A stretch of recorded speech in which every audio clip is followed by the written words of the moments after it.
joining us now is the former Deputy Commissioner DG Vanzara, who led the encounter in which Ishrat and 3 others were killed.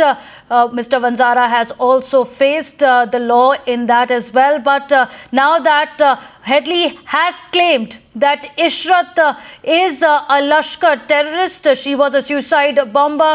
Mr. Vanzara, what is your first reaction? Does it take away from what you've been accused of?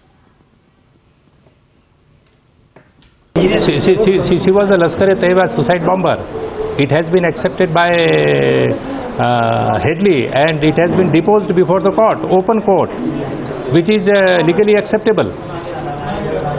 But what about the allegations, Mr. Vanzara? How does her being a terrorist have to do with the allegation that she was kidnapped and then shot dead? Allegations are allegations. Allegations are allegations. Allegations means they are not correct. Allegations, very meaning of the allegations that there is no truth in it. Okay, but the fact remains, how does Headley's testimony change the fate of your case as well, Mr. Vanzara? Because the bail that was signed was last year about the same time, but the 2004 encounter case still goes on.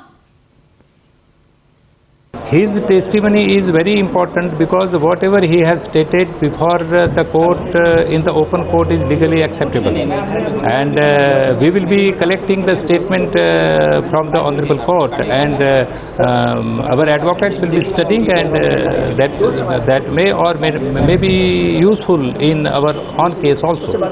But Mr. Vanzara, here's a question. Now Ishrat's family is claiming that how can a terrorist claim be taken at face value? After all, he was a double agent as well. No, whether he was a double agent or a single agent, that is not important. The law of the land says the statement which has been deposed before the court is legally acceptable. That is important thing. If the same statement would have been made to some other agency, okay, or some police officer or some other investigating agency, it has a less importance, less value. But when the statement has been made in the open court, it has a legal acceptability, and therefore it is very important. Okay, so take us through what exactly happened. What was the information that you had about Lashkar module before the 2004 encounter? And there was an input from the intelligence agencies, and on the basis of the intelligence agencies there was inquiry and the investigation, and during the course of inquiry this thing has happened. But Mr. Vanzara, here's a question. Why are you claiming vindication when allegation is one of the fake encounter? Now, Ishrat's family and that of Pranish Pillai saying that they will not accept Headley's claim, and the charge of fake encounter still stands. Concerned. I am not making any comment on that because every citizen of the country is free to make its own interpretation of the situation and the statements.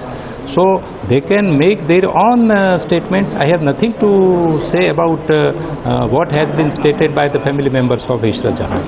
But Mr. Vanzara, you've time and again stated that you've been a victim of political conspiracy. Now, whose conspiracy is it to malign the Gujarat cops?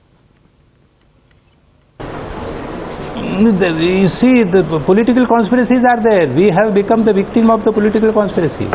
That's all.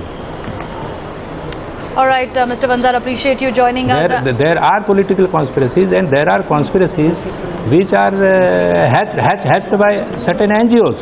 Certain NGOs are there, and political conspiracies are always there. Everything in this country is politicized. I am of the view that terrorism being a national issue, it should not be politicized at all. It should not be seen from the angle of the political parties or the ruling party or the opposition party. I have nothing to do with either political ruling party or a political opposition party. I only say that terrorism being a national issue, it should not be politicized, and under no circumstances Okay. the police of any state should be demoralized.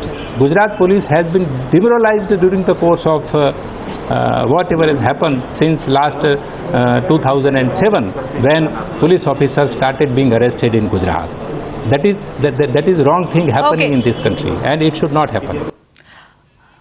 Okay, Mr. DG Vanzara, appreciate you joining us. Thanks for sharing your views. But the questions remain on the various flip-flops that we've seen in the investigating agencies about what the final truth is, because 2010 is when Headley had told the FBI about Ishrat's truth. Then why wasn't it also probed then? These are many questions that we continue asking. Thanks for joining us.